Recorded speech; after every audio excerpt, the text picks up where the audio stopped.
Hello, everyone. Hello. Welcome to our second installment of Auburn Avenue's virtual reading series for the special issue on gender. My name is Bettina Judd.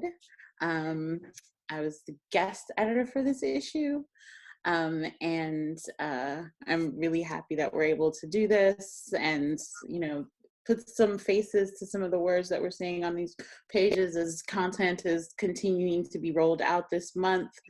Um, I am also super excited about our roster specifically for today. I'm personal fans of some of the writers here that I knew before, and now folks who I didn't know before, I'm fans of them. And so I think all of us we're really in for a treat. Um, a few things before I even start is to give special thanks to the whole editorial staff at Auburn Avenue. I really wouldn't have been able to do much of anything, or this issue would not have gone out, of course, without the kind of ultimate say so of Chuck Huru, the editor in chief, and the rest of the editorial staff. Let me call them out by name: Ariana Benson, Matthew Kelly, Taylor Allison Lewis, and Malcolm Tariq. Thank you so much for doing kind of the close work with our authors and authors, poets, and artists. Of course, because we do have some visual art in this issue. I am super indebted to you all and to the work that you've done. There were times where I was about to clock out. So thank you. Thank you, all of you for that. Another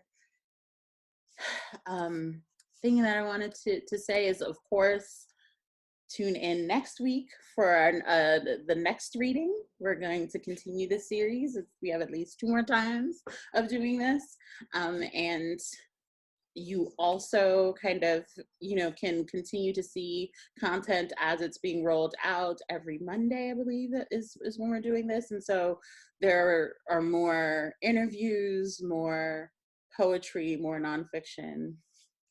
And so really excited about that. And as our readings get along further, we'll also have more special guests. So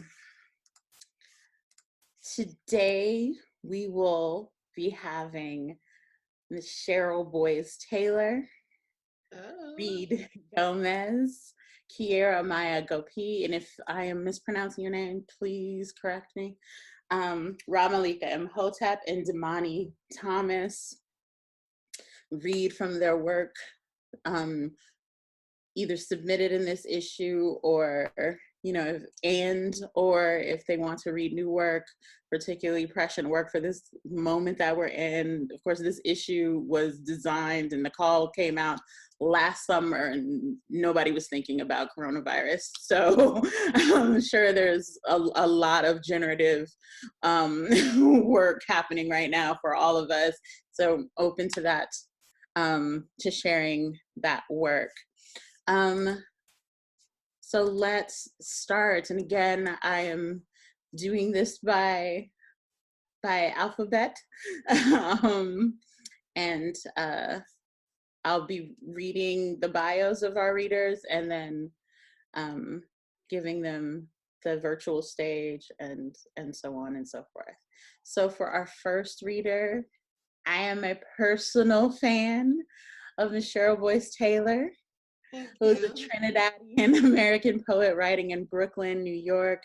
Her latest collection of poems, Arrival, was published by Northwestern University Press in 2017. Northwestern is an amazing press. Farnisha Jones. Take it for Farnisha Jones. Yes.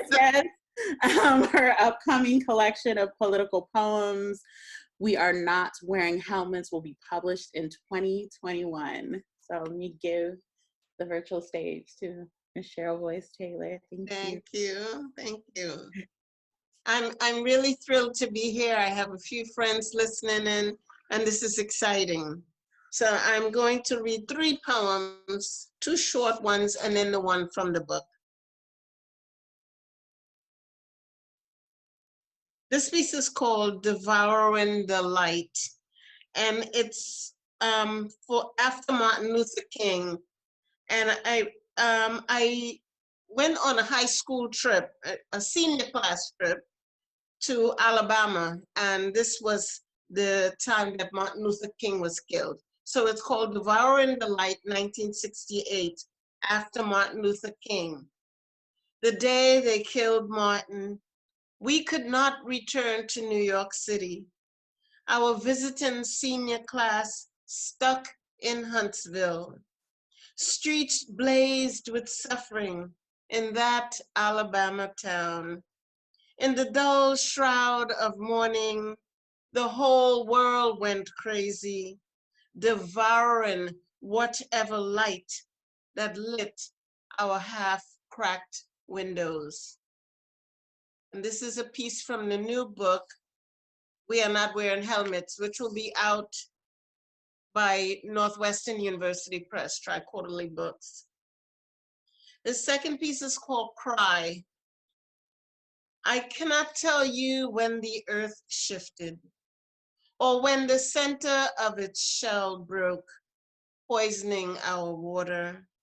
I cannot tell you when the fruit spoiled, leaving bitter dust in our mouths. I cannot tell you how our foremothers survived, or why we are still here. Once my grandmother told me, Cheryl, when the baby hiccups, put a black thread on his forehead. I tried that. It didn't work. The baby cried and cried. I held him close to my body until his sounds echoed volcanoes, water, trees, rocks, an aching mast of ships. His cries breaking off small bits of skin and bone as it journeyed through the middle passage. His cries, the sound of Hamatan, of sea, of salt. And I'm actually going to dedicate this to my friend Angela Holloway. This was inspired by a trip we took to Ghana many years ago. Oh, So, thank you. okay. And you will bear with me with this one because I've only read it once in public. Bike riding Sunday. The first mango you ever shared with a boy, a sticky mango calabash. He takes a bite, you take a bite, he takes another bite, hands you his sticky grin.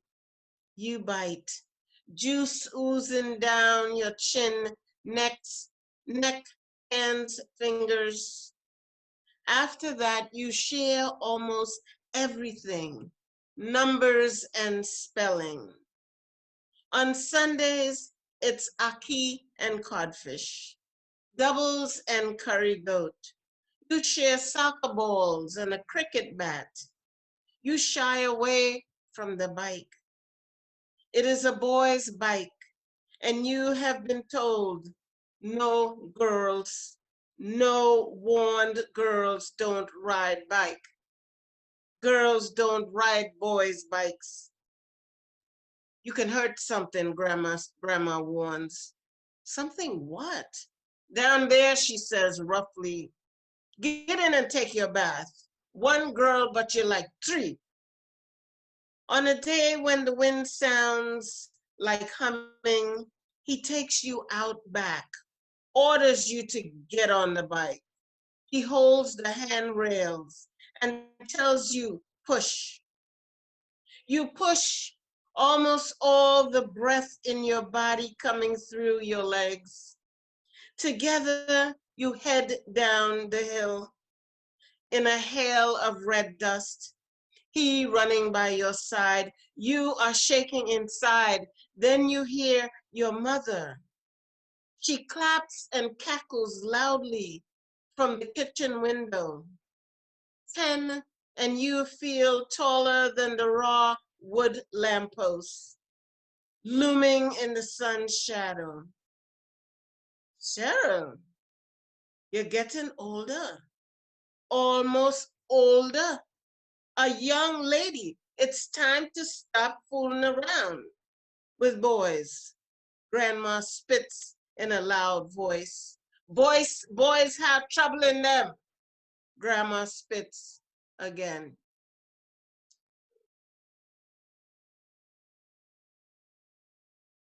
Thank you. Thank you. Thank you so Woo. much, Cheryl. Um, True and story, true story. yes, and I see we have Angela Holloway here Yes. to share in that moment. Thank you so much. Next to the virtual stage is Reed Gomez, or Gomez. Reed Gomez is a San Franciscan from Potrero Hill. She's an assistant professor in the Department of Gender and Women's Studies at the University of Arizona, Tucson. Her work is published in Still Here, San Francisco Bay Poetics, 1111, and Reckonings, contemporary short fiction by Native American writers. Her ancestors come from the Congo, Dene, Bikea, Navajo, and Jerez Zacatecas. If I'm pronouncing that incorrectly, please correct me. Thank you so much and welcome Reed Gomez to the virtual stage. Yeah, okay. Thank you, everybody at Auburn Avenue, and thank you, Bettina. And I want to say a special thank you to all the authors that are here today, all the authors that came last week, and all the authors that are coming, and all the folks that are listening today and that came last week and that will be coming again as we go on, holding this space for each other and with each other. And I was feeling like Miss Marianne in Romper Room, like, I see you, I see you. I see you, Baptiste, I see you, Mouth. And so just want to thank Darius Carter, who without him, this would not have happened for me. I would have not known about the submission and I would have never submitted and I wouldn't be here this moment. So I want to say a special thanks to Darius Carter and an additional thanks to Kathy Ariano, who's my writing partner, who was there when these words were written, and who I believe is here today. So, and who believes in the title of this book. So I'm going to keep it as it is. My piece is longer than the time I have, so I selected to read a section of it and hope that you will read the rest of it at your own leisure. So this piece is from a book called A Woman's Body Was Found There, and I'm going to begin. It was well known among the neighborhood bitches that Johnny Johnson was a sucker for feet. It was a joke they told behind her back, thinking she didn't know how they spent their time, clowning her. Johnny thought it was all right with her in the scheme of things. She had one up. She saw them. That gave her power. She liked them thinking this was her one weakness, the soft spot in the dragon's belly. She'd flash them that card, distracting them, knowing they'd attack her there. Meanwhile, she read those women, even the straight girls who hated her with everything inside them. She read them all, open-toed or Oxford, 21 or 67. The old women were the best. One looked down and she knew them. She was thin, but she gave the appearance of being thick, wide-shouldered and solid, like a vehicle that could transport anything. Solid metal, old and smooth, perfect, exquisite mechanical genius. A fine low rumble along the pavement. Everyone could tell which god had made her. She wears white, even in the wintertime. White underwear, white jeans, and a white t-shirt. What goes on top depended on the planned activities. She stands out anyway, the way every aspect of her appearance announces itself so clearly outside of everyone's experience. Her head a perfectly shaped sphere of bone and black, her lips a touch darker, a fine edge of skin lined their balanced dip and swell. She wore long arms punctuated with small knots, elongated teases, hair in small spirals underneath the teasin. She worked for a while at the liquor store, lifting load after load of milk crate and beer box, watching with the fine eye students in such schools develop. 2 years of careful observation and physical exertion readied her for what she wanted. That day arrived with the new moon. She answered to no one. She'd been grateful to Ramsey for giving her the opportunity of employment. Most folks in the nave figured she was a little too freaky to be trusted. They'd grown over the months wary of the way she watched their daughters, wives, and mothers. Given the proprietary relations they had with women, they figured this bitch was trouble. Johnny cultivated some of their perceptions, figuring it gave her some upper hand she'd need later on, at some unknown point or location. Rumor had it she'd been raised by dogs in Dogpatch before she relocated to the valley. They were the only creatures that didn't approach her with nasty intentions.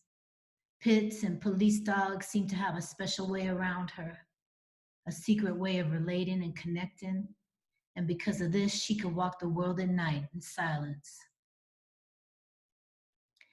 Ramsey was a man who let his ugliness empower him.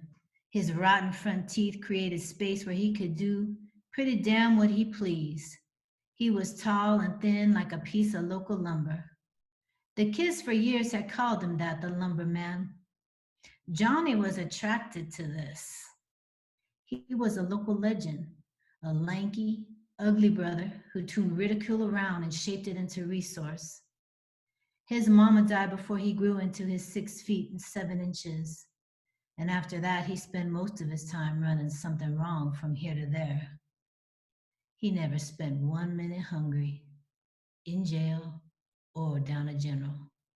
He was an unscathed and unconfined miracle, perfectly homely, perfectly alone. But he had one thing no one would ever take away. Ramsey owned a store. The lumberman was old, Johnny was young, and she had the one qualification he was looking for. She could lift load and stack 7 days a week at $3.75 an hour.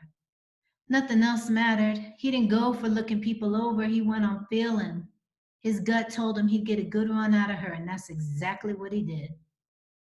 Folks took their business to the aisles of the store, while with Johnny inside the giant walk-in, stacking milk and sour cream, the people let their business drop like coins out of unsuspecting pockets. And within a month, Johnny was like the lumberman, another freak in the overlooked woodwork. No one paid them attention. Believing their codes and half-told secrets couldn't be put together like an easy puzzle left out at recess. She stored it all inside, minute detail after detail. She watched the comings and goings like so many elements of a complicated system. She took a year to finally get a handle on it. Meanwhile, her arms took shape and her bones grew cold. The lumberman stood there and took it all in, except he had a special account of the entire situation. Johnny, like the rest of them, never took the precise character of his existence into full consideration. It was the first thing she overlooked, Alicia being the second. But the old man just witnessed it all with a certain amusement. Over time, he began to appreciate the way she took each and every opportunity and exploited it to its fullest potential. He developed a fondness for her just short of true affection. There was something significant about the two of them, so separate from everyone. He could tell by the way she threw herself into the lifting and the stacking that she didn't come from nowhere and she wasn't going nowhere neither. Not even the dogs folks gossip about kept this woman company. She tolerated them. They seemed to somehow be drawn into close proximity. Late one evening in January during their second year together, he noticed a certain difference in her back. As she bent down to lift the plastic milk crates, he noticed she wasn't so small anymore. Beneath the satin warm-up, there stood someone of a different size altogether. She'd grown these months, deeper inward, dense, more deceptive. She never lied. She just played hard into a collection of ever-changing rules. Things worked out smoother that way. Money flowed at a constant, but not too abundant rate, and the women remained at an appropriate distance, but in sufficient quantity. She threw herself at the sexton like she threw herself at the work at Ramsey's, tightening and perfecting the means of coming to a greater understanding of herself in which she thought she'd soon discover living. From the outside, it seemed as if all she cared about was the money, and the women were just a natural perversion due to her homosexuality and masculinity. But that perception was just a twisted shape, gleamed behind a fogged window. She wasn't enigmatic. She just wasn't what she appeared to be. To understand her, you had to somehow get underneath the weight of her. She stood ankle deep in the earth's surface. She walked hard like a white person, and she drew degrees of heat from somewhere cypress-lined and far away. Distance preempted all attempts to find her. The police and the men the woman left at home during dinner time never once successfully caught her. She could stand directly in front of them, and they could somehow never reach her. A lot of women found this sexy. Her business associates found it comforting. But for Johnny, it was just something she discovered when she was 4 and sat before the TV while the entire household searched for her.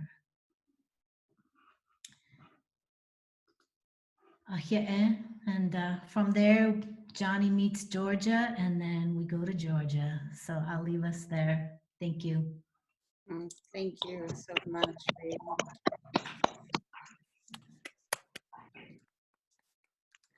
Thank you so much, Reed. Thank you for reading it to us, and thank you for the story. And I'm excited to know that folks will have the opportunity to sit with your story. And I'm a new fan of your work, so I can't wait to read more. Next, before I announce the next person to the stage, I want to remember to tell you all that, again, the Auburn Avenue is, I keep putting the in front of it, Chuck's gonna kill me. Auburn Avenue is, independently owned. It's, it doesn't have like a huge organization backing it. It's just done out of the love for literature and people of color and writings by folks of color. And so, of course, needs support in terms of its operating expenses and hopefully in the future to pay our contributors. And so there is a Cash App, and I believe it's hashtag Auburn Avenue.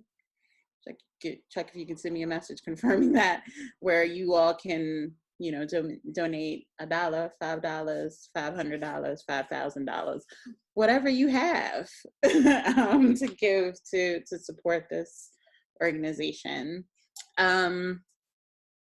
Next to the virtual stage is Kiara Maya Gopi. And where are you? There you are. Just want to make sure that you are available to be spotlighted. Kiara Maya Gopi is a Trinidadian American photographer and visual artist based in Los Angeles, California. I'd like to say it's like Trini and Bay Area massive in this reading somehow. So I will give Kiara the stage. And where'd you go? Oh, there you are. Okay. Hi. First of all, I just want to say thanks to Bettina and Chuck for having me. And all of my friends in there, thanks for coming. This is my first time reading, so it's nice to see you all. So, it's very comforting. So I'm going to read 2 things today. And yeah, I'll just read two things today. The one that I have in the issue, and then another one that I feel is a little bit relevant now. Yeah. So this one is, this kind of love is above my pay grade, honestly. How do you sleep in bed now? Do you sprawl? You were a neat sleeper, packaged tightly when heady and wet with spent effort. It is 2016 in New York, in a gallery at Columbia, on an unseasonably warm October night. We are sweating marmalade. A white boy stands between us, and with the roundness of your body and gentle rattlesnake of your tongue, you roll him to the side and away. Feign an apology and draw me close. I am impressed by your quiet arrogance and fold. Not a total collapse, because I do not do that in front of strangers, but a sordid acquiescence that said, again, again. The next time we meet, you are working with your hands. You are always happiest working with your hands. That day, they were IKEA shelves, but I'll come to learn that you enjoy all sorts of craftsmanship. Wood and plastic and insufferable resin, building to make less hollow your own design. We never see things when they happen, only the flash after the fallout, before all is snuffed out by its own ambition. I, a steadfast Scorpio, recognize a passion and reward you for it with a new challenge. I come to you with existing structure, gut it, bolster it, hold me to the ceiling, sand me down till the curve fits your palm, a quaking crescent, with the caveat that you add no hardware of your own. It is 2019, and the last time we fuck is in a craggy enclave at the end of my world, carved out by a god that demands decline or nothing. Bloody digits anoint my forehead with remnants of last love, little rivulet of a stain. And you wait till I am deflated to whisper about all the rooms we have made for love, and how you have built so many more rooms in your chest, so more and even more love. And I remind you that you were to bring no hardware. How do you sleep now? Do you sprawl?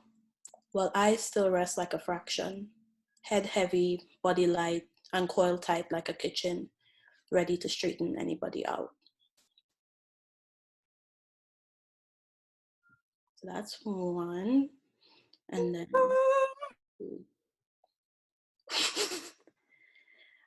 this one is called With You, I Always Feel Like the Last Child. Ask Oya for radical change. Spit malignancy into the wind. It comes back to you. An ugly comet square in the middle of your face. Algae for rotten fruit. To ferment ambrosia in our frothy mouths. Sometimes it is as simple as drawing a clarion call on loose leaf paper or atomizing an echo. Transfix us. Rap spells in the bog. Thunder cleaves like you say lightning does. She says she is home. The clapping scoops out my eardrums, attune them, scrubs the poem to pieces. And I see now that it's that sound you can't take.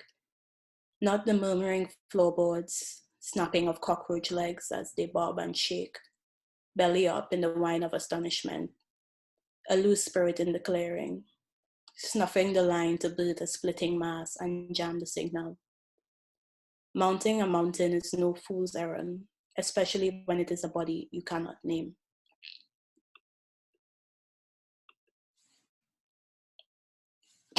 I'm done.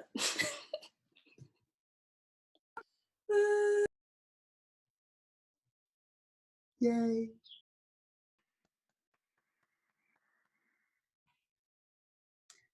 Thank you. Thank you so much, Kara.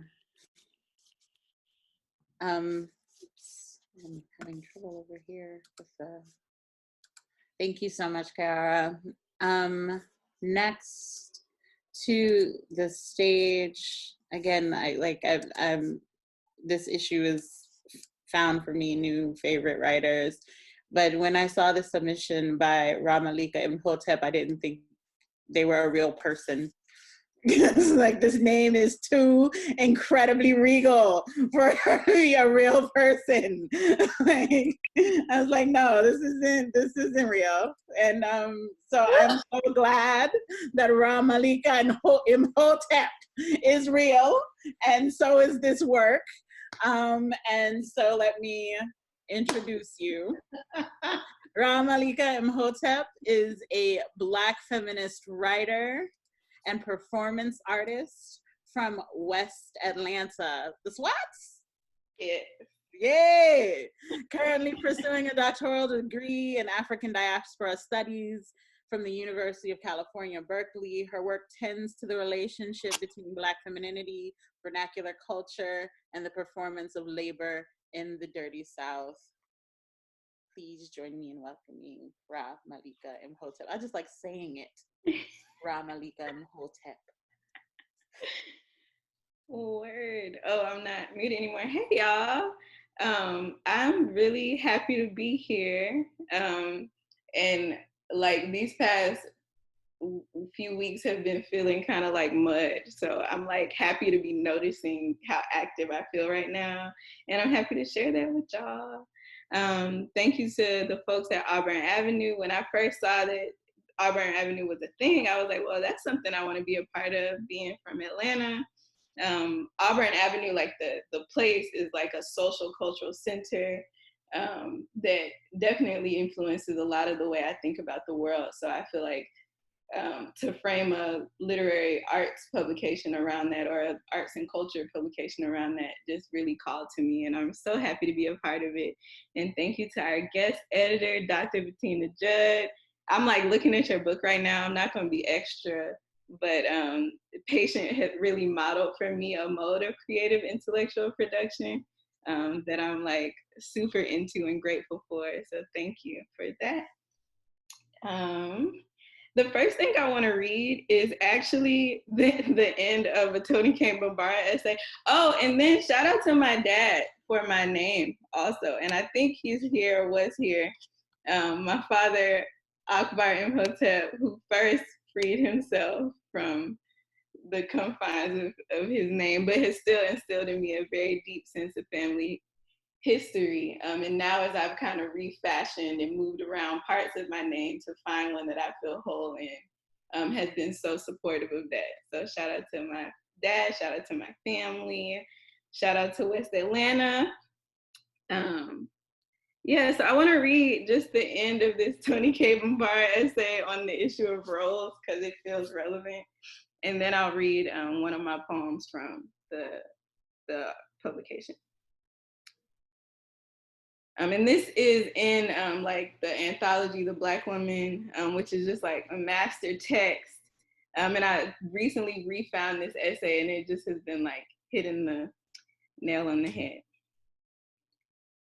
The job then, regarding roles, is to submerge all breezy definitions of manhood or womanhood, or reject them out of hand if you're not squeamish about being called neither, until realistic definitions emerge through a commitment of Blackhood, a commitment to Blackhood. It may be lonely, certainly painful. It'll take time. We've got time. That, of course, is an unpopular utterance these days. Instant coffee is the hallmark of current rhetoric, but we do have time. We better take the time to fashion revolutionary selves, revolutionary lives, revolutionary relationships. Mouth don't win the war. It don't even win the people. Neither does haste, urgency, and stretch out now insistence.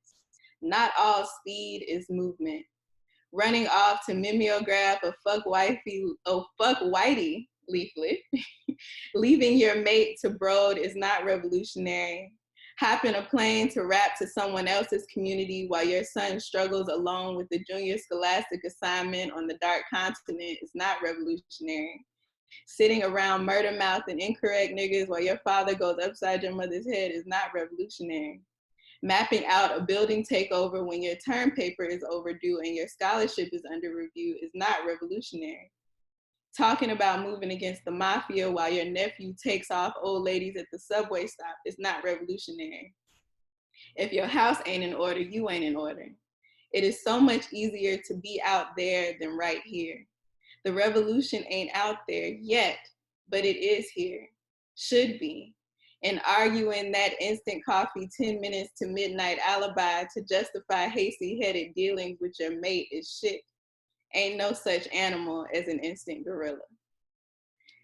That's Tony K with the word. Oh.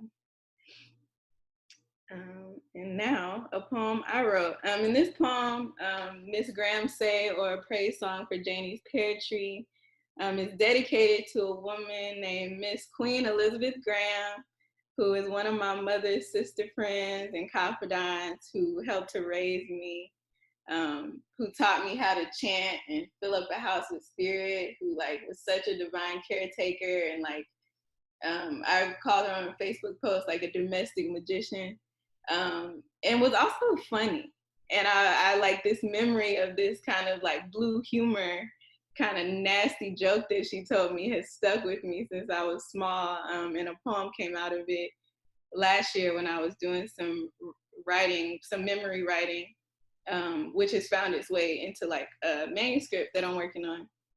So this poem is really special to me, and I'm so grateful it has a public home. Yeah. Miss Graham Say, one day the children asked, why grandma always sitting on the porch with her legs wide open? And the grown folks answered, she keeping the flies off her watermelon. And I can see her clutching her knees in a fit of laughter, her lips curled to smile, her eyes coy in their gentle humor. I laugh before understanding the joke, this funk, the open-legged bait, grandma's body, a living thing, its organisms courting other bodies, a sweet lure protecting her fruit. I sit between open legs, other fingers greasing my parts. I inhale deep and don't say nothing. Whole black seeds slip out the side of my mouth, new laughter buzzing about my knees. To memory, I pray a poem, to meet my baby cousins in them before the shame, before the too harsh scrubbing and blistered skin, before callous and the simple invasion of disgust, before the snickers and sidelong glances, before she learns herself the disquieting odor of a Bradford pear tree. Let there be the panting breath of the breeze, the dust-bearing bee sunk into the sanctum of a bloom, the ecstatic shiver from root to branch. Let there be truth, funky like how we grow to like it. Let there be a mama who ain't afraid to tell it. Thank you. And that like poem is also in reference to the like portion in Their Eyes Are Watching God where Janie's like having this like coming alive, coming to self moment underneath the pear tree. And it's just another like thing that stuck with me that I wove together. So thank y'all. Thank you. Thank you so much. Thank you so much, Ramalika Imhotep. I feel like I have to say the whole name. Ramalika Imhotep, for that word, for the references, the interweaving of narrative there. Such great work. For our last but not least, final but not forgettable reader today, we have Damani Thomas. Let me find you. Hi, Damani. Hello. Hi. Damani Thomas is a defender of Oakland, again, Bay Area showing out, lover of Outkast, okay, Atlanta, Buffy the Vampire Enthusiast, horror film fanatic, and a 2018 Cal Slam National Poetry Team member. His work often meditates on resurrection, music, Black queer living, being a nerd, and writing the future. Welcome to the virtual stage, Damani Thomas. Thank you for having me. Um, yeah, also wanted to like offer an apology for being a bit late to the reading. I can't read apparently, so the EST time threw me off. But yes, thank you for having me. Uh, I'm also very like thankful that the two poems that I submitted got accepted because one of them that's coming out on the 18th uh, serves like a particular significance to me. And the one I want to open with is, um, I guess, in memory or in defense of a lot of like Black queer folk that have kind of defied gender, and it touches on a lot of the consequences that might come with that. So, so this is Case Study in Disrespecting Gender, a moment of silence, please, for Black trans women and Black gender fuckers. Dana Martin was to Apple as Jaslyn Ware was to lime, as Ashanti Carmen was to orange, as Claire Legato was to lemon, as Malaysia Booker was to mango, as Michelle Tamika Washington was to kiwi, as Paris Cameron was to watermelon. Show me skin that won't open with a blade, and I'll show you a violence not given at birth. Chanel Lindsay, Johanna Medina Leon, Chanel Skurlock, Zoe Spears, Denali Berry Stuckey, Tracy Single, Kiki Fontroy, Pebbles Ladime Doe, Bailey Leaves, B Love. Yeah, I'd like to remember a history not preached in blood, but this is not the space, the time to forget. I make memorial. I mourn closer to gender or lack. Boy with no gender holds vigil and one person shows up. Gender fucker. Do you want to be remembered as fruit or the people? I offer a white space in which we do not die. Thank you. So that's the first poem I wanted to share. Um, and currently, oh, the other poem is for Frank Ocean. I don't know if we have Frank Ocean fans, but he's very important to just like my own kind of queer living. So I kind of wrote a poem about love and interweave that with Frank Ocean. Um, this the second poem I wanted to read is coming from this like sequence of things I've been writing about like surveillance and intimacy, and how those have like interacted. And it opens with a quote. I still fear those who enter rooms cloaked in silent power and, while we speak, plan their retaliations. Surveillance is not seeing, it is the quiet planning of prisons. Joan Nestle. An internet search traces the origins of surveillance to wiretapping in the 1800s. A broker sells overheard information to stock traders to earn a profit. If Google bothered to do its research, it'd know. Before this, there was water. There were people with no names, just documents with shapes and sizes tangent. What if I told you all surveillance was sexual? All of it. Just one man's way of knowing what another man kept behind his front door. A history of being too afraid to ask your neighbor for sugar. Satellites. An all-seeing eye tells us voyeurism is a kink. Borders. Segment ground and body and distribute accordingly. Ain't no fun if the homies can't get none. Some colonizer lost at sea, or man who discovers body of water and insists it be shared, or porn scene in which we do not agree on the conditions, but my wallet begs to be full on the way home. Phone cameras have saved my life and endangered it. There is no pretty way to say a racist cop has my nudes and uses them for his pleasure. A racist knows my full name and says it in a guillotine tone. Voyeurism is a kink. Everything you know is everything you know, and you can exploit that. When intimacy becomes a surveillance technology, everything is Giovanni's room. Surveillance, surveil, serve, meaning to confuse someone.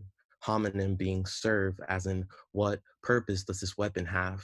I've never known a peaceful origin story for a wiretapped phone. infrared binocular at dusk, military base in the name of safety, the question, well, if surveillance is just to capture something free, tangent, all I have in my lonely is sadness's distant cousin and love songs, tangent, surveil, keep a person or place under surveillance as in quarantine, as in lab rat experiment, as in Foucault's theory on prisons. In the right lighting, a dance floor can contain two. Some degree marooned immigrant finds refuge in movement. If I did not teach myself to dance, I would not be alive. I close my eyes and spiral in between shadows. What I imagine is what I imagine and nothing else. Here we read flesh. I don't care about your name. The important question is, do you know this song? What memory brought you here? Of course, I know this one by heart. Let me teach you an easy dance. But first, turn off your phone. There are ears everywhere. The dance, dissociation in 3 steps, step ball change, halfway through, and I have not said it. When I talk about assault, I dance around the issue. I'm realizing that every safe haven I've been in since has had at least one person trying to Little Red Riding Hood their way into me. I didn't know they made wolf ghillie suits for the club until I saw it. How to lace a conversation with intimacy. Innuendo, just one repressed memory away from a safe word trigger. When fear bleeds itself into your poems, stitch it up. Not to keep it alive, but to interrogate. Figure out how it end up here. Help me find a word that calls for 2 mouths. Separate the bodies I am theorizing. African, American, Black, queer, fathers, son, predators, prey. I need a hyphen the size of 2 Atlantics. We've searched the first and found nothing but evidence to make all my unfamiliar relationships true. I become envious of people that can call dying a transition. I think I'll take that. Poem transitions into call for help, and if, only if, it was that already, then call for help transitions into a sick geometry. I am still dancing, and I've carved nothing but stop signs in the carpets. Maybe this is just about how I don't trust men or women or any gender with a racial preference, hands that know no dances. I mean to say, I don't know how to tell someone this memory can't resurface again. I need you to leave and take every remnant of a remnant with you. And then that's it for me. Thank you. Thank you so much, Damani. I become envious of those who can call death a transition. I think I'll close our reading with a reading with a poem of my own. This is called Laura, Mitochondrial Eve, which is published in another journal right now, but this is Auburn Avenue space, so I'm not gonna, it's published here right now with us. Laura, Mitochondrial Eve, and this is, was written on the event of my grandmother, Laura Powell Grissom's death in 2016. According to science, grandmothers hold the promise of 2 generations, her own child and the eggs of her not yet grandchildren, which means that in the late month of 1951 and the earliest months of 1952, you held my mother, who held me, if not as an idea, then a fact. It wouldn't be the first time, mother of mothers, you held a thought before flesh could form it alive. You, the poet laureate of my heart, gave me words before I knew sound. Every dream for us carefully winked, charted, and documented in notebooks on the backs of envelopes. A graduation, a new job, the first of yet another generation. Every celebration a newly minted song, every equation of our needs penciled and solved, every terror pressed out by the hollowed bend in your knees. What sliver of paper would hold our day of ghostly hearts? Which one of us will wave goodbye from our earth porch as you sail away from us? We hold to each other, feeling for our flesh inheritance, our spirit heirlooms, and come up wanting more than the you in ourselves. According to science, grandmothers carry the promise of 2 generations, holding and then carefully and firstly breathing, pushing, letting go. Thank y'all so much. Thank y'all so much for being here with me, with us. I hope you all will show up next Friday. I'd love to see all your beautiful faces. Y'all look gorgeous.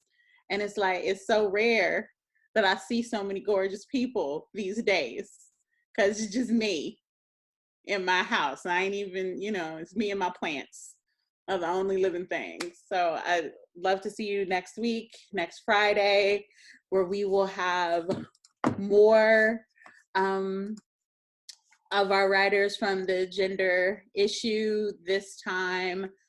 Whoo!